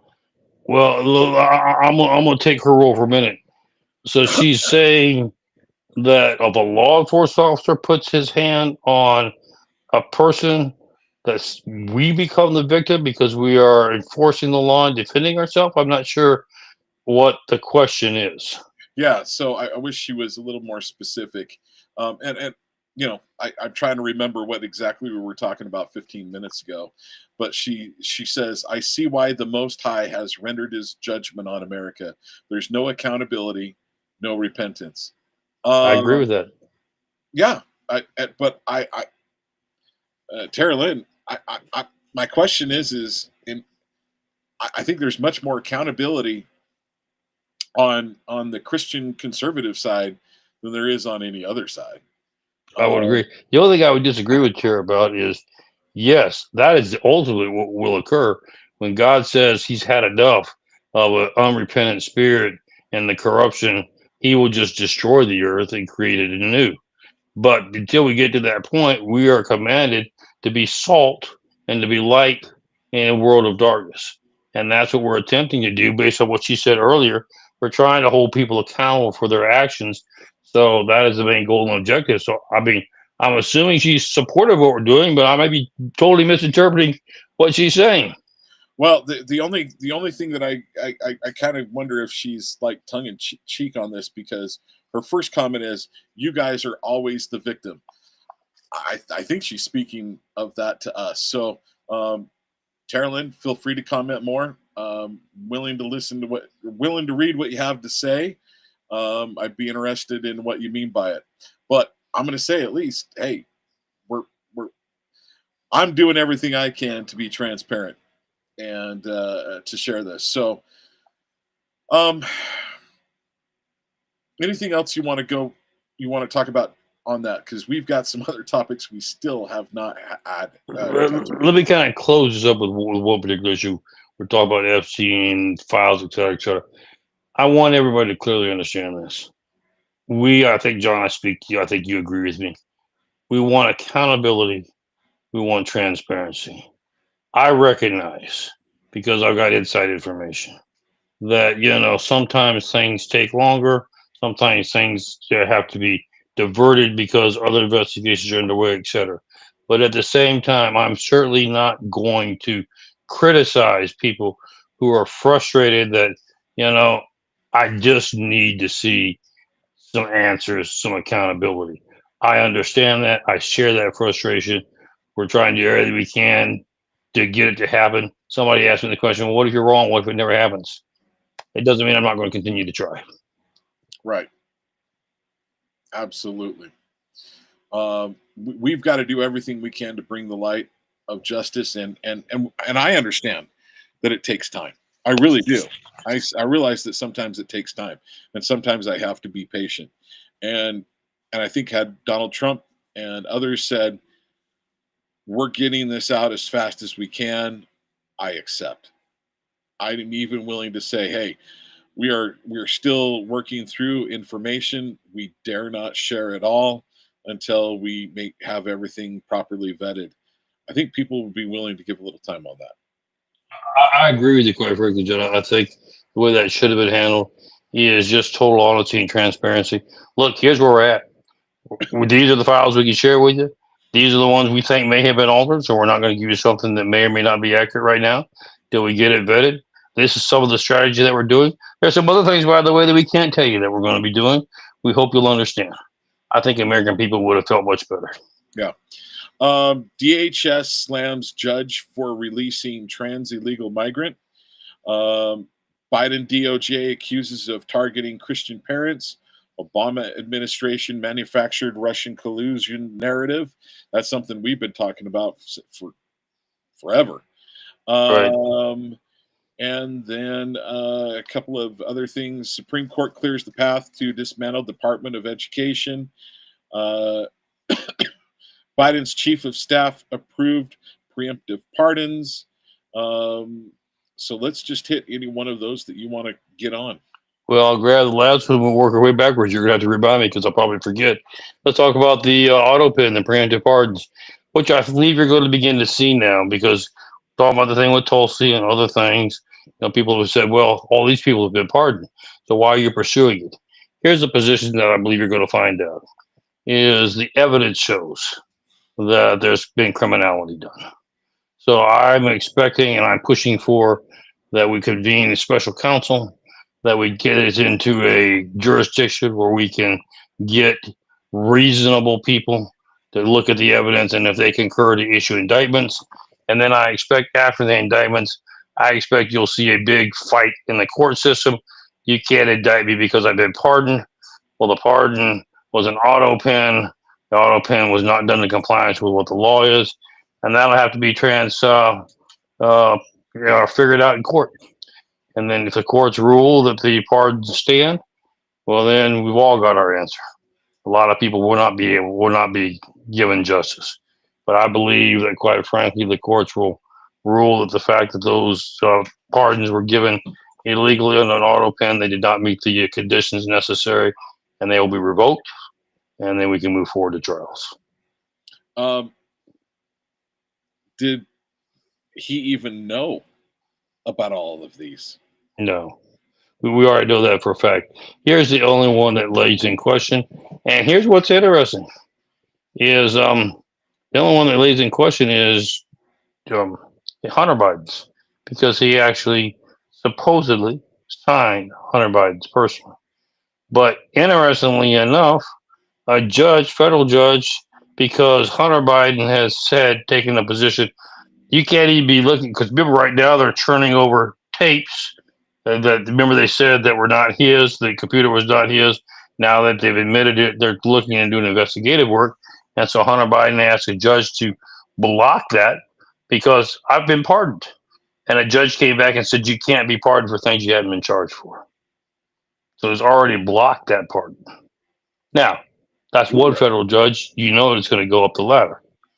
But that's where the battle has begun in the last week. Well, it'll be interesting to see how grand that pardon really is. I'll be interested to see that. Okay, so we also, let's see, Obama administration manufactured Russian collusion. Apparently, Obama's fingerprints are all over it. He actually convened the meetings in the Oval Office with Joe Biden president, Susan Rice. I gave you the list of those president. They all signed in. There were notes taken of the minutes of the meetings, and there were numerous meetings. So there's no denying the purpose behind them and what it was being done for. And the purpose was to create a case, and they labeled it called Russia. Now, one of the interesting things, trying to jump a little ahead here, I shouldn't, but part of this was an operation called Operation Silence that they discussed. And that was a little termination of Donald Trump. In fact, they actually had a special team that was already engaged, and it was blown. A whistleblower came out just a week and a half before it was to be executed and shut down the operation. But they were going to take the president out. Okay, so let's jump right into that. Tell me about that.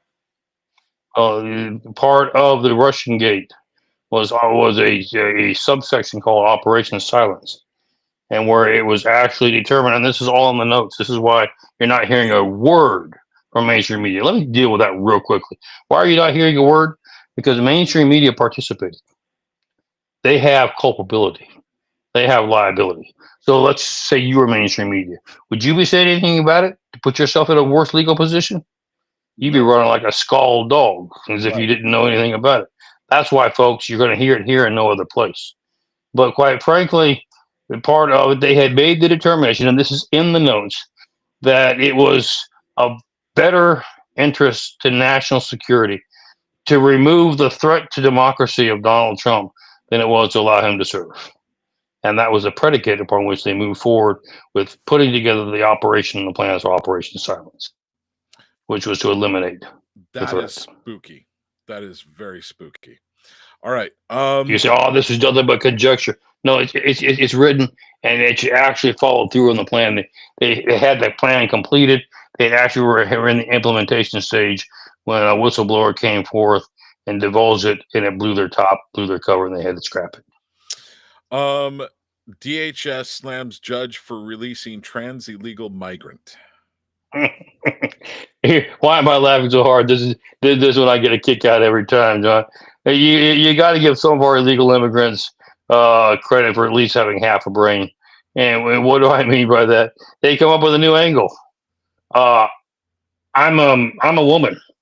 Now, in my country, if I'm a woman, if I tell you I'm a woman, they're going to put me in the men's prison anyway. But now that I said I was a woman, they're going to basically kill me, or have their way, et cetera, et cetera, et cetera. So you can't send me. That's cruel, unusual punishment. That's torture. I now qualify for political asylum in this country because of the fact that what will happen to me if you return me back to my country. And we have stupid enough activist judges. Wow, That's great logic. Why did I think of that? Of course, release him immediately. And that is what they're attempting to do. Pretty good. I would have thought that there were other reasons they might want to get in the women's prison, but that. Well, no. They just want to claim this to be able to stay here. That's their reason now for their dispute on their immigration. Even though they're here illegally, here's what should happen. If you want to play that game, let's play that game. Okay? So you're still here. You came illegally. You got to go home. Then turn around, file the paperwork. This is why you need to come back because they're being threatened to kill you because you now say you're a woman. And then we'll review your case. But what do the activist judges say? Well, he'll never get the opportunity. He'll be dead before. Why would he be dead? Because he's a criminal, not just an illegal immigrant. He's a criminal. So they're not going to bring him back and say, go shopping, and have a good life. And if you don't like it here, apply to go to the States legally. They're going to put him in jail because he's a criminal. Right. And they're also going to put him in jail, and his file will be well known.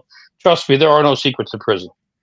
And so, yeah, he's cooked his goose. But unfortunately, here's where our activist judges are at. You don't have the right to make the law, John. The law says you can only be here if you applied, and if you came in illegally, that's it. You're gone. You got to come in the right way. Judge can't say, well, I'm scared for his life. I'm going to overrule that law. That's a bad law. If you think it's a bad law, go to Congress and tell them to make an exception for the following reasons. That's how this process is supposed to work. We don't play activist judges in this country as we have been doing for the last few decades. Supreme Court clears path to dismantle Department of Education. This is one of the ones that makes me one of the most excited because of the fact that the president had said two things. First of all, we're going to reform our educational system. Second of all, we're going to trim the federal budget. We're going to trim waste. We're going to trim abuse. We can get two for the price of one here. We have the Department of Education. It hands out billions, not millions, billions of dollars across the country to our school districts. Now, do we just hand it out willy-nilly? Oh, no. We tell you, this is how you're going to educate your kids. You're going to teach this curriculum, this core. By the way, where do we get that from? We got our buddies over here at the National Teachers Union. They're writing the curriculum. They tell us what you should be teaching. We're going to pass along. You don't do what we tell you we're going to do. You don't get no federal money. So the president said, it's not how it should operate. It's not our money, it's your money. Your citizens in your community, in your town, in your state, pay those taxes. It should go straight back to you. So we're going to send the money back to you. Well, if we're going to send the money back, why do you need a Department of Education? I don't. So he said, let's just eliminate it. Well, what do the activist judges do? Oh, no. You can't do it. You ain't doing that without our permission. And so they've been fighting that. He went on ahead. The president moved forward, suspended 14,000, I believe it was, Department of Education employees. But they were in a suspension mode because all these active judges, nope, you got to continue to pay them. Nope, you got to bring it back. Can't do it. The Supreme Court finally stepped in and said, guess what? He is the commander in chief. He is the chief executive. He runs the corporation, quote unquote, the country. If he decides that this department is no longer effective and needs to be eliminated, that's his right. And so now the Department of Education is in the process of being dismantled. I look forward to that thing going down. That probably has our best chance to save the education system of the United States. It does. It carried a step further, John, because when they opened it up, we were like one of the very top nations, and now we're like in the bottom. At the bottom. We're below 50. But see, what also makes this so exciting, why did I get excited when you first mentioned this? Because now remember, we're setting precedent. Everything works in this country on law based on precedent.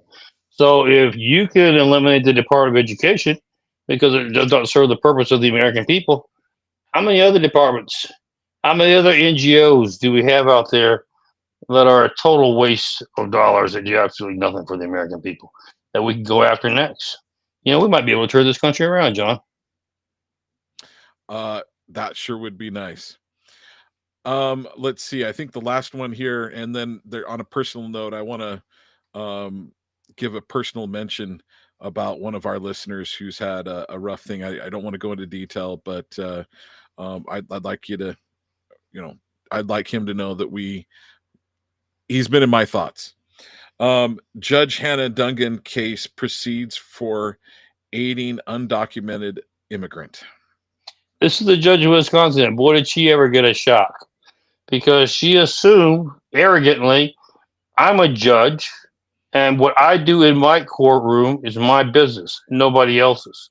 So if I wanted to help an illegal immigrant leave, I could claim immunity because it's part of my job. And she was banking on that.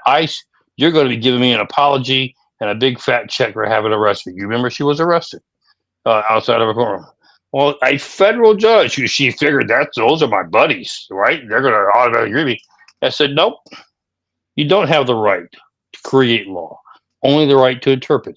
And this law is without necessity for interpretation. He's here illegally. He's in the jurisdiction of immigration and border patrol, and so you have no right to shield him. The case can prove forward. They can prosecute you for violating the law. Now, that's a felony. She could be facing 20 years for what she has done. So, oops, now suddenly I think she's got a little different attitude towards the law, John. And obviously she loses her judgeship, or whatever you want to call it. She loses it all. Yep. Her honoriness. I was excited to see that one.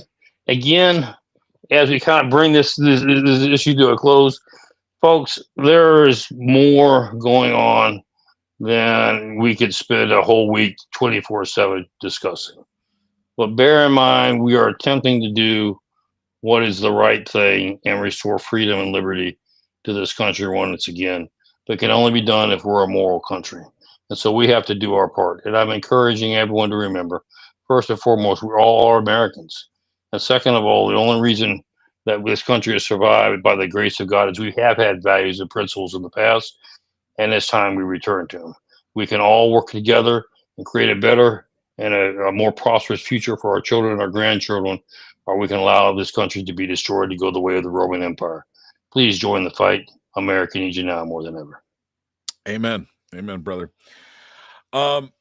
Thank you for joining me today. Real quickly, one of the listeners that has called in over the years, called in on K-Talk Radio, and I believe even called in when I was on the other network, on RBN. Someone that's listened to us for a long time lost his grandson, unfortunately. And so I'm going to a celebration of life / memorial for him, and that starts at 7 o'clock my time, which is it's 5:54 right now my time. And unfortunately, to get there, I don't have an airplane because it takes about an hour and 15 minutes to get there. You better get moving. But I wanted to let you know, he's someone that greatly respects you, and it's someone I care for. Care about all our listeners, even the ones that disagree with us. Sometimes the ones we disagree with, we love them the most. That's right. The bottom line is, folks, life matters, and may the grace of the Lord be with them. And he and his wife and his family, his daughter, and their family, as they mourn the loss of their grandson. Well, our loss, we mourn with him. If you don't mind, John, I know typically they don't do this on the air, but if I could say a quick word of prayer for the day over the air, I'd be happy to do that. We probably need to start doing that at the beginning of every show. I mean, you are a minister, so that is correct. Please do. Let's do that real quick. Father, we take this opportunity to ask for your mercy, your grace, and your comfort over this particular family, the loss of a grandson. We do not know all the answers, but we know that you do. We know you're a loving God, and you alone can provide the strength and the grace needed during this time. We claim that for this family now. May John be able to minister to them as he goes to the memorial service. We ask all this in Christ's sake. Amen. Amen. My friend, that was for you, to our listener friend. Michael, I love your prayers. So we probably ought to do that at the beginning of every show. You know, say, I'll have you offer a quick word of grace over every We're going show to need going it. forward. Okay. We're So going to need it as we go in and fight the evil more and more as the days that come ahead. That is 100% true. All right, folks, this has been Talk with John. I can't think of a better way to end this show. Michael Letts of Invest USA, please go visit Invest USA. Look at what he's doing. Consider making a donation. Michael Letts, you're a great American. Thank you so much, brother. God bless you. God bless you, John, and God bless America.